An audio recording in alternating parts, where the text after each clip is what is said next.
Assalamualaikum warahmatullahi wabarakatuh. Perkenalkan, nama saya Nurdiana, Prodi Pendidikan Bahasa Indonesia, tugas pendidikan anti korupsi, dosen pengampu Dr. Andes Sam Hermansyah, SPD MPD. Baik, pembahasan kali ini yaitu nilai dan prinsip anti korupsi. Faktor internal sangat ditemukan oleh kuat atau tidaknya nilai-nilai anti korupsi. Nilai-nilai anti korupsi itu perlu diterapkan oleh setiap individu untuk dapat mengatasi faktor eksternal.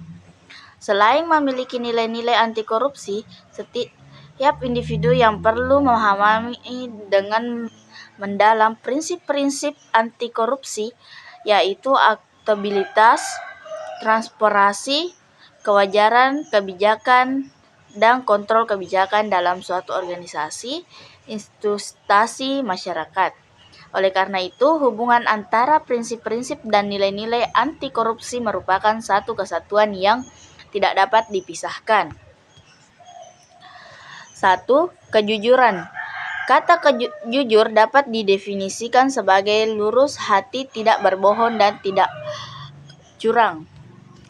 Kejujuran adalah mengacu pada aspek karakter, moral, dan berkonotasi atribut positif dan peduli luhur seperti instansi kejujuran dan keterusan, termasuk keterangan pada perilaku. Yang kedua, kepedulian. Definisi kata peduli adalah mengindahkan, memperhatikan, dan menghiraukan. Nilai kepedulian dapat diwujudkan oleh mahasiswa dalam bentuk antara lain berusaha ikut memantau jalannya proses pembelajaran, memantau sistem pengelolaan sumber daya di kampus, memantau kondisi interaksi lingkungan kampus. Nilai kepedulian juga dapat diwujudkan dalam bentuk mengindahkan ke seluruh peraturan dan ketentuan yang berlaku di dalam kampus dan di luar kampus. Yang ketiga, kemandirian. Kondisi mandiri bagi mahasiswa dapat diartikan sebagai proses pendewasaan diri, yaitu dengan tidak bertanggung pada orang lain untuk mengerjakan tugas dan tanggung jawabnya. Nilai kemandirian dapat diwujudkan antara lain dalam bentuk mengerjakan soal ujian secara mandiri, mengerjakan tugas-tugas akademik secara mandiri, dan menyelenggarakan kegiatan mahasiswa secara swadna. Yang keempat, kedisiplinan. Definisi kata disiplin adalah ketaatan, kepatuhan kepada peraturan. Nilai kedisiplinan dapat diwujudkan antara lain dalam bentuk kemampuan mengatur waktu dengan baik, kepatuhan pada seluruh peraturan dan ketentuan yang berlaku di kampus, mengerjakan secara sesuainya tempat waktu, dan fokus pada pekerjaan. Yang kelima, tanggung jawab. Definisi kata tanggung jawab adalah keadaan wajib menanggung segala sesuatu.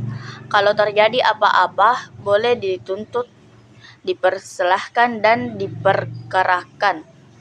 Tanggung jawab merupakan nilai penting yang harus dihayati dalam mahasiswa. Penerapan nilai tanggung jawab antara lain dapat diwujudkan dalam bentuk belajar sungguh-sungguh, lulus tepat waktu dengan nilai baik, mengerjakan tugas akademik dengan baik, menjaga amanah dan kepercayaan diberikan. Yang keenam, kerja keras. Bekerja keras merupakan hal yang penting guna tercapai hasil yang sesuai dengan tepat. Kerja keras dapat diwujudkan oleh mahasiswa dalam kehidupan sehari-hari, misalnya dalam melakukan sesuatu, menghargai dan memberikan sesuatu semata, tidak melakukan jalan pintas, belajar dan mengerjakan tugas-tugas akademik dengan sungguh-sungguh. Selanjutnya, nomor 7, sederhana. Prinsip hidup sederhana juga menghindari seseorang dari lingkungan yang berlebihan. Nilai kesederhanaan dapat diterapkan oleh mahasiswa dalam kehidupan sehari-hari, baik di kampus maupun di luar kampus. Misalnya hidup sesuai dengan kemampuan, hidup sesuai dengan kebutuhan, tidak suka pamer kekayaan, dan lain-lain, dan tidak memboros-boros. Yang kedelapan, untuk keberanian. Untuk menumbuhkan sikap keberanian, mahasiswa dituntut untuk tetap bertanggung jawab sedap gua. Yang kesembilan, keadilan. Berdasarkan arti kata adil adalah sama berat, tidak berat, sebelah, tidak memihak. Yang bagian B, prinsip-prinsip anti korupsi, yaitu 1. Akuntabilitas. Akuntabilitas adalah kesesuaian antara aturan dan pelaksanaan kerja. 2. Transparansi. Transparansi menjadi pintu masuk sekaligus kontrol bagi seluruh proses dinamika gestur kelembagaan. Ketiga, kewajaran. Kewajaran ini diwujudkan untuk mencegah terjadinya manipulasi ketidakwajaran dalam anggaran, baik dalam bentuk markup maupun ketidakwajaran lain. 4. Kebijakan ini